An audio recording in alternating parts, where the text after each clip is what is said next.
And now, Politically Speaking with Gene Cubison. And I'm Greg Bledsoe in for Gene Cubison this morning. Good morning to you. We are a little more than 3 weeks from Election Day, and this year voters have a historically long list of decisions to make. So this morning we're going to be breaking down some of those decisions for you. For one, should the state make it easier to allow thousands of convicted criminals out of prison early? And if so, who gets out? What are the risks? We'll be talking about that. Also, gun control. The seemingly never-ending debate now turns from the guns to the ammunition. Will California voters make it much tougher for people to load their weapons? And finally, this morning, more money for some of the city's most beautiful parks. Seems like a good idea, but would it be good in the long term for places like Mission Bay and Balboa Park? Welcome to Politically Speaking. It is a tall order for voters next month. For the first time ever, the ballot will be 2 pages long. There are 184 contests, 52 statewide and local measures, as well as 468 candidates running for 132 offices. I know it's a lot of numbers. The gist of it is you have a lot of decisions to make. So let's begin today by talking about one of those decisions. Prop 57, the early release measure. One component of 57 that we'll mention is to allow judges, not prosecutors, to decide whether juveniles are tried as adults. However, the part of 57 we're going to spend most of this morning talking about would make it easier for prisoners convicted of certain crimes to be released early. California's prisons are overcrowded. Nobody denies that. The state has to reduce its prison population. The U.S. Supreme Court has said so. The question right now is, how do we do it safely? The supporters of 57 say giving more chances for parole to prisoners who committed nonviolent crimes could not only satisfy that federal order, but also save the state tens of millions of dollars a year. Opponents, though, say this is not that simple. It's a complex issue. We're going to be talking to both sides here today, so let's meet both of them here. Joining us today, Bishop Cornelius Bowser from the Charity Apostolic Church. Bishop Bowser wrote an op-ed for our media partner, Voice of San Diego, in support of Prop 57. On the other side, Susan Fisher, former chair of the parole board, also a sister of a murder victim who has seen the system firsthand and opposes Prop 57. Good morning to you both. Thank you for coming in to talk about this today. Let's get started right away by talking about this is a complex issue. The state has to reduce its prison population. Cornelius, you think this is a good idea, Prop 57. Why is that? Yes, I think it's a good idea, as you mentioned earlier, in regards to judges being able to make that final decision as far as whether a juvenile be tried as an adult. Right now, prosecutors have that power and authority to do that with direct filing. And when we look at juveniles, I think about 1,000 juveniles every year are tried as an adult or go through the system, and 90% are tried as an adult. Out of that 90% that is tried as an adult, 90% of them are people of color. And so when you look at this and the disparities within the system, we want to fix that. And we want to offer rehabilitation to our youth, because when you look at youth that are placed in the adult institution system, when you talk about prisons and so on, most of the time they end up committing suicide, they go through depression, a lot of other issues that they have to deal with, like sexual assaults and physical assaults and so on. And so one of the things we want to do, and we believe that Prop 57 will fix that in taking the authority and the power out of prosecutors' hands and placing it back into the judge's hand. So that's one of the major components of what we really appreciate about Prop 57. So you're talking there about starting on the front end, starting younger, Yes. keeping them from going to prison in the first place. Yes. But part of this is there are a lot of people in prison right now. It's overcrowded. We have to do something to thin out the population, and part of that may be to release inmates. There are safety concerns to that. I know, Susan, that's something that you worry about. Can you talk about that a little bit? You bet. And let me just say first that I don't disagree with Cornelius on the juvenile portion of this initiative. The problem is that it should have been dealt with separately, because I think most people don't have an issue with dealing with juveniles differently. However, yes, there are very dangerous people in prison who are now being called non-serious nonviolent offenders based only on their most recent commitment offense. And that means that we have people who have serious, violent past histories who are now being treated as if they don't. We also have a problem with the penal code, in that in California, serious and violent is defined by one section of the penal code that is severely lacking, and it doesn't address a lot of crimes. So those crimes are considered under this initiative to be non-serious nonviolent, even though they are crimes that are violent behavior that should be dealt with seriously. And that is something that we're going to jump into in our next segment as well, because when and I'll have you list them off later, but some of those crimes, when we hear them, don't necessarily sound like nonviolent crimes. Again, we'll get into that a little bit later. Cornelius, Safety issues, you've heard some of the concerns. Basically, if we're going to allow thousands, possibly tens of thousands of inmates back onto the streets of California, how do we do this safely? How do we make sure that the right people are being let out and that they've been rehabilitated?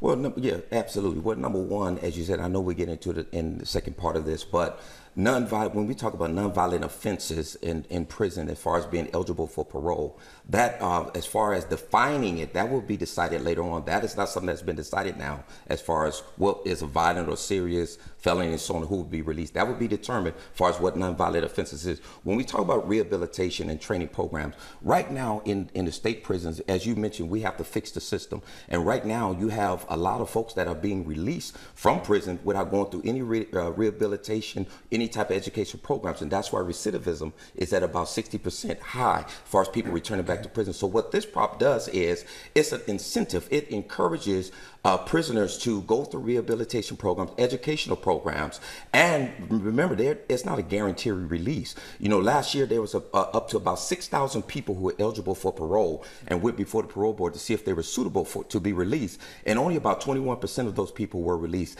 The parole board is tough on even nonviolent offenders and so on. So when we talk about people being released, there's no guarantee that folks will be released, and they have to show and demonstrate that they have been rehabilitated and taken advantage of educational programs. We want them to be released into our society safe, and that's why we call this public safety and rehabilitation, because if we don't, the prison system is under federal court order, and the federal court could order them to just start releasing folks. We want to release people safely into the community, and by doing that, we demonstrate that through showing that they've been rehabilitated, they have changed their behaviors, and they have taken advantage of educational vocational programs, where when they get out, they have the tools they need to be successful. Welcome back to Politically Speaking. We're going to get into Prop 63 right now. This is something that will affect anyone who owns a gun in California, because everyone who owns a gun has to buy ammunition. Prop 63 would require anyone who buys ammunition to have a permit. That would require a background check, and then dealers would have to check those permits before selling. Also, 63 would ban large capacity magazines for everyone, even people who were previously exempt from an earlier ban.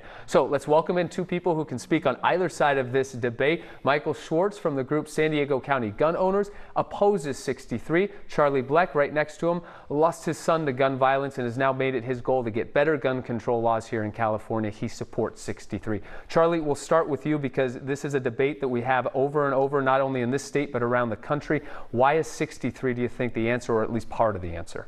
Because strong gun laws save lives, and this particular proposition will close loopholes. Now, the two examples you just gave are already California law. It's an overlay from our legislature. However, there are 5 other issues in Prop 63 that will close loopholes and make it easier for law enforcement to move forward. It's an absolute must.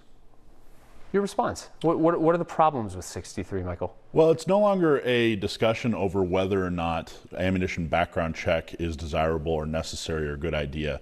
SB 1235 has already been passed in July, so now it's really a matter of, is a ballot initiative the best way to run a very intricate and complicated system like a background check and database? And you said it only affects gun owners. It actually affects everybody in California, because taxpayers are going to have to pay for this.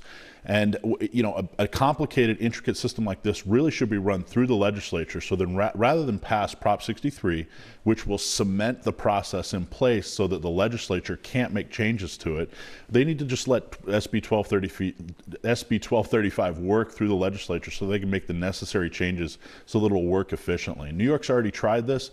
They've had to make a ton of different changes, and if Prop 63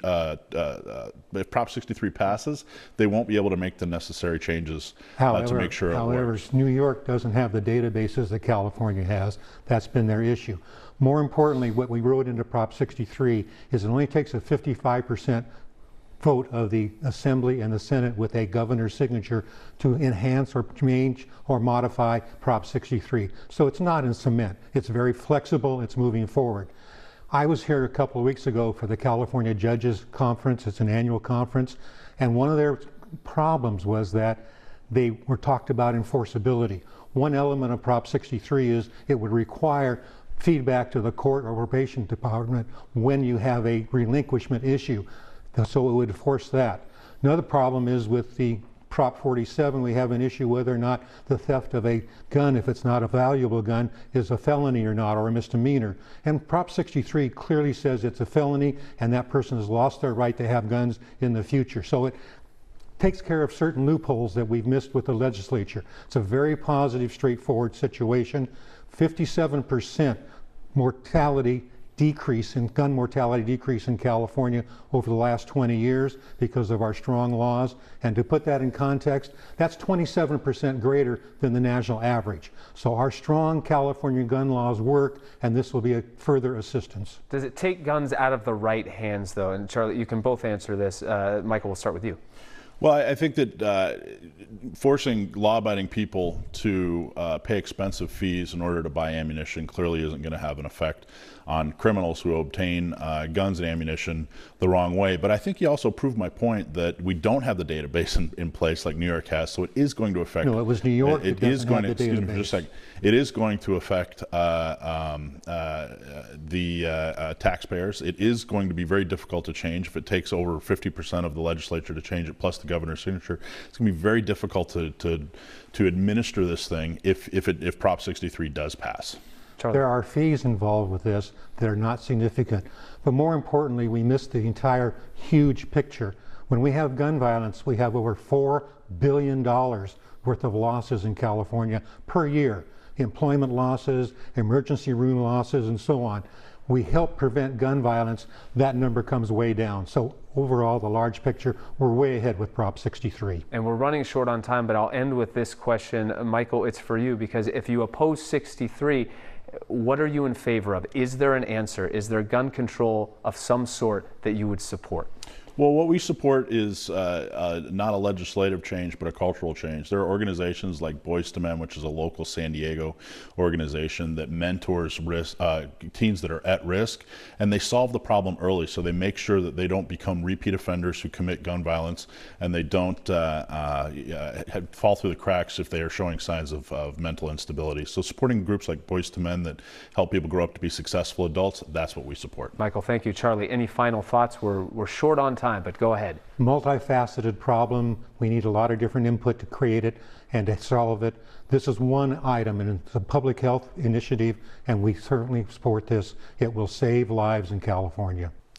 Poised as we are between presidential nominating conventions, this might be a good time to remember not to repeat what people write and say without proper attribution. Happens a lot in politics. So does shading the truth, spinning it, or outright mistelling it. Should candidates be put under oath at penalty of perjury? Well, what a full employment act that would be for prosecutors. But laws can be loose and lockups are already overcrowded. So all too often, voters can only hope their conclusions are based on facts, not fiction, politically speaking. And now, Politically Speaking with Gene Cubison. Plans for a new Chargers stadium downtown are getting kicked around even before the team's training camp opens. Early on, Fred Mass, the team's quarterback on the project, was really optimistic about its prospects. I'm confident that over time, when the plans evolve and are made public and they see what we're attempting to do there, that we'll get some receptivity. But polls are indicating less receptivity than a simple majority, never mind the two-thirds threshold that is still the legal yardstick. Will the Bolts crib ever get built here? And joining us now for some point-counterpoint on the Chargers Citizens Initiative are closest to me, Dan McClellan, and he is a downtown stadium advocate. On the other side, Tony Manilatos, representing an opposition campaign called No Downtown Stadium, Jobs and Streets First. And Tony, we will let you kick off here. On Thursday, the group held a rally to sign petitions. We're kind of wondering, petitions to what authority to take what action? Or are these kind of in the court of public opinion petitions? Court of public opinion petitions. Gene, I represent a broad and diverse coalition that includes liberal Democrats, conservative Republicans, and everybody in between. Because when you look at the Chargers' plan to raise taxes by more than $1 billion to build a stadium and an annex that our largest conventions like Comic-Con do not want, there's a lot not to like about this plan, unfortunately. Well, you've got jobs and streets first. So that is going to be what essentially, I guess, the pocketbook and the infrastructure issues that you're pushing here. Right. So what the coalition is saying is if we lose conventions like Comic-Con, that's going to impact tourism jobs. So, and when it comes to streets, what we're saying, and this is an important point, that the hotel tax that the chargers want to raise, that tax belongs to all of us. It's the third largest source of revenue for the city. So if you use it to build a stadium, then it's not available to repair streets, it's not available to hire 911 dispatchers, it's not available to maintain your parks and build new libraries, et cetera, et cetera. Dan, you want to parse those arguments from the point of view of Team Chargers? Well, Tony here backed a plan that would spend $350 million of general fund money that could go for parks, cops, all the stuff he's talking about here, and we're going to save that. You're talking about the Mission Valley plan that the Chargers categorically reject. Right. Okay. And instead, we've introduced a plan, or the Chargers have, that would tax out-of-towners. So we are going to invest TOT money to generate general fund money. The National Convention, the Republican National Convention in Cleveland, in 4 days, generated $250 million worth of business for that city. Every single dollar spent there was taxed and went into their general fund. That's something that San Diego should be doing. And we will do it once we have a stadium and convention center expansion that the Chargers have proposed. What's the price point here? I know there's been some studies, sometimes with some skepticism. What we hear from particularly the sports media is people don't look at that TOT on there. We go to Houston at 17%. San Diego is pulling up the rear when it comes to TOT. It's left millions, if not billions, of dollars worth of revenue on the table over the decades. Your thoughts about that? So the citywide TOT is 10.5%. Right. Some hotels pay 2% more for marketing purposes. The Chargers want to raise it to 16.5%, which would be one of the highest hotel taxes in the country. Do folks like my parents who come in from across town pay attention to that? Well, they're retired, and so yeah, they probably do. Do others? No, some of course do not. But the folks who do pay attention, the folks that our economy, our tourism economy relies on, they're conventions. They come over here on a fixed budget.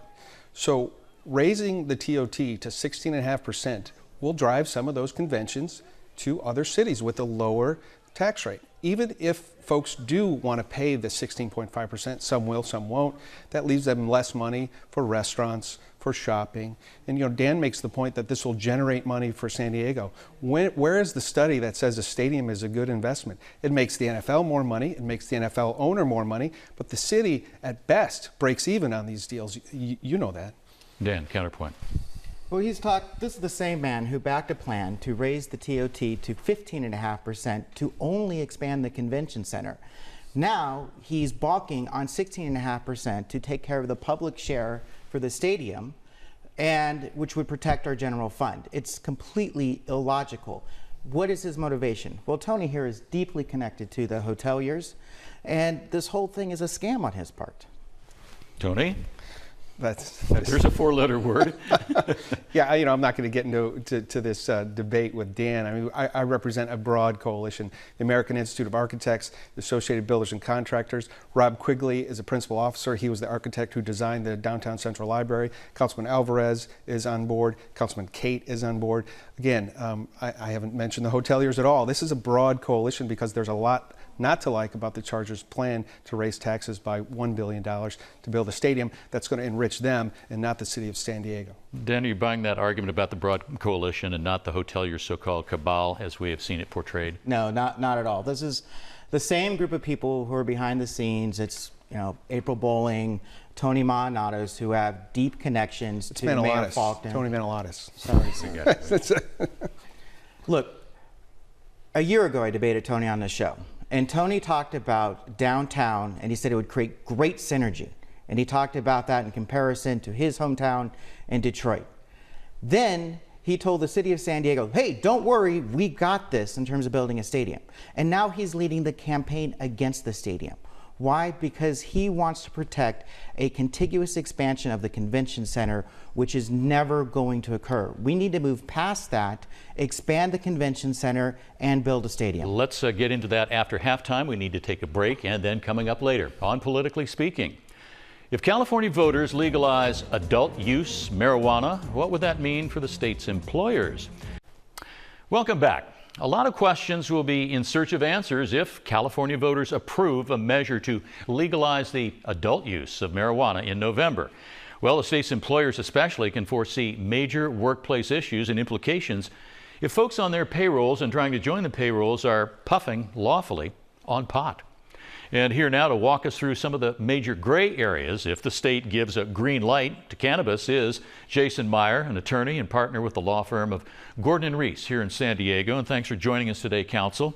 Thank you. When we look at the impacts here, this is not uncharted territory, but it is still deep woods to go through. Other states have adopted what they would call adult use. Many more have adopted medicinal use. What out there in the workplace has been discovered to be, oh boy, where are we going with this? Where are the unintended consequences or unforeseen results? Well, I think in the workplace you have problems associated with testing that isn't uniform. So if someone is discovered to have consumed a drug of any sort, say it would be marijuana or an opiate, cocaine, something of those natures, something of that nature, a employer can't just simply test randomly, pick someone that they decide may or may not be intoxicated and then send that person out for testing. The problem that an employer would face is that that employee may claim some form of discrimination, that they were singled out unfairly, or that in some way they were looking to be terminated by the employer and the test was used as a result. So by the legalization of marijuana in California, and then the implications for employers and having individuals who are actually intoxicated by marijuana on the job are a big problem that employers could face. And I'm assuming there is litigation on this score, but necessarily has it reached what they call published and precedent on a nationwide basis, or is this a patchwork? It seems to me that there's a lot of different variations of the theme. Well, there are cases that have been filed throughout the various states. There are 4 states that have legal marijuana. That's Colorado, Washington, Oregon, and Alaska, and then Washington D.C. That's completely legal, but you do have litigation, class action lawsuits. We have a major case that was in Colorado involving Dish Network, an individual who had been using marijuana for medicinal purposes. That's a legal state. The company then tested that individual, who happened to be a quadriplegic working from home, and that individual tested positive, and that individual was terminated, and the Colorado Supreme Court determined that that was a legal termination and that they were able to do that, notwithstanding the fact that marijuana is legal. And the implication and the problem is that marijuana, from the perspective of a user, stays in the system a lot longer than alcohol or other types of drugs. Right, because some folks in the newsroom, when I said we were going to be doing a segment on this, said, okay, the voters have approved this for legal use. So someone going home and having a couple fingers of scotch in the evening, or maybe a couple tokes on a joint, they arrive at work the next day. Why should they be considered any different than someone who is legally imbibing alcohol? Well, that's the issue, and I think because someone who's imbibing alcohol, if they're at the office and they're intoxicated, then of course an employer has no problem terminating that individual. If an individual in the state of California, and I think across the board throughout the U.S., anyone who's intoxicated at work or under the influence of a drug, be it pharmaceutical or illegal, could be terminated legally. But it would be up to the employer to have some sort of sense of this in order to order a test. Say, yeah, we think you're hungover here or drunk, or we think you're a little hazy here from overnight, and maybe a test comes down and says, well, it's been 2 to 3 weeks since I used pot. Nothing last night. How do those gray areas get sorted out, if at all, happily? Well, I think that's a great question, Gene, and they don't really get sorted out with regard to marijuana at this point, because there is not a solid test as of yet that determines that you're under the influence. And in your statement, if they are going to simply go out and ask, hey, you seem to be intoxicated, and send them off for a test, then there's a risk. But an employer is in California to use their subjective judgment. So they would interact if they believe the person is acting odd, there's something going on, perhaps they smell, which wouldn't happen if it was the night before. But if they just like if someone is drunk on the job, they're acting odd, there's something going on, then that would be questionably a legitimate reason to send that person off for a testing, with the caveat that there's a risk that certainly this individual is going to come back and say, hey, I was picked out and you were looking to get rid of me. Very quickly here, 25 words or less, the employment sector here. How are they going to, do you think there's going to be a consensus as to don't vote for Proposition 64, or oh boy, we better start putting some legal people on our payroll? Well, I think it's probably the latter, putting some legal people on their payroll, or at a minimum getting their policies very consistent so that each employee is subjected to the exact same information. So each employee knows what to expect. Welcome back to Politically Speaking with Gene Covison. Now to the race for city attorney. Republican Robert Hickey, a deputy district attorney, is facing off against Democrat Mara Elliott, a chief deputy city attorney. The city attorney's office prosecutes misdemeanors, provides legal advice to city officials, and defends the city in civil cases, among other responsibilities. Incumbent Jan Goldsmith, a Republican, can't run again due to term limits. Robert Hickey and Mara Elliott are both here. Thank you so much for joining us. Morning, thank you. So first, I want to start with the Citizens Review Board. A grand jury report found there was a potential conflict of interest because the city attorney's office advises the Citizens Review Board when it comes to police practices, but it also defends the police department. Mr. Hickey, we'll start with you. Do you believe in what the review board is doing, and what should the city attorney's office role be in the board? Right, there's a movement towards an independent counsel. $25,000 was approved to provide independent counsel. What we're talking about is trust, building trust and reducing fear in our neighborhoods, in our communities, especially in high crime communities. So if the review board feels better and more independent with independent counsel, I think that's a great move in the right direction. $25,000, is that enough money? We might find out, but it's really hard to put a price tag on justice. If it takes more money, then it should take more money, because look how important this question is. It's an issue sweeping the country, and we in San Diego have done a great job. I've spent most of my career working in this area of relations between police and the Southeast San Diego community. And the more energy we put into this, the better. Build trust, reduce fear. If it costs some more money, it's money well spent. You already work in the office. Yes. Moving forward, what should the city attorney's role be, or the office that is? Well, I'm fully supportive of having independent counsel for the Citizens Review Board. I think it's important for the community to trust the attorneys who are advising this body. It's really important for the body to be able to do its work. So having them have the resources that they feel they need is something I would truly support. I'd like to see us eventually have this as part of our charter to ensure that the Citizens Review Board doesn't have to come back to the city attorney's office to ask for permission annually. So I'm fully supportive of having that transparency, that accountability, and building trust with our communities. Sort of in the public safety vein, if you will, the release of body camera footage. You have each advocated for releasing more. And right now, the DA's office has to complete their review before it is actually released. What's your stance on this? Should we be releasing more video, and when? I mean, there's sort of a public outcry about this, if you will. Right. It's sort of the same subject of trust and fear, and increasing trust, reducing fear or concerns. And I'm a big believer in reducing body-worn cameras as soon as you possibly can. And ultimately, yes, always. But you have to also protect the integrity of investigations. You'd hate a situation to exist where a police officer does commit a bad shooting, and you have problems prosecuting the case because the video was released early, and now witnesses have a chance to fabricate, or at least be accused of fabricating, what they saw based on what they can see in the video. So you have to have the investigation to a stage where it won't compromise the investigation. I know on a case I spent 6 years investigating, a critical element of the crime was that the shooter used an AK-47. And we couldn't have solved the case but for keeping that a secret, keeping that quiet, because our witnesses would come forward and say, by the way, the shooter told me he used an AK-47. If we'd put that out publicly, it would have been meaningless. So you have to preserve the investigation, but ultimately, yes, the videos need to be released eventually and timely, as quickly as you can. What about you, Mara? What's your stance on the release of this video? Well, I've been a proponent of the immediate release of any body-worn camera footage, as well as any footage at all, because I think the public wants to come to their own conclusions. They want to review the information themselves, and they do not want to be told from government what the information says. So I think we need to be as transparent as possible, put the information out there as quickly as we can.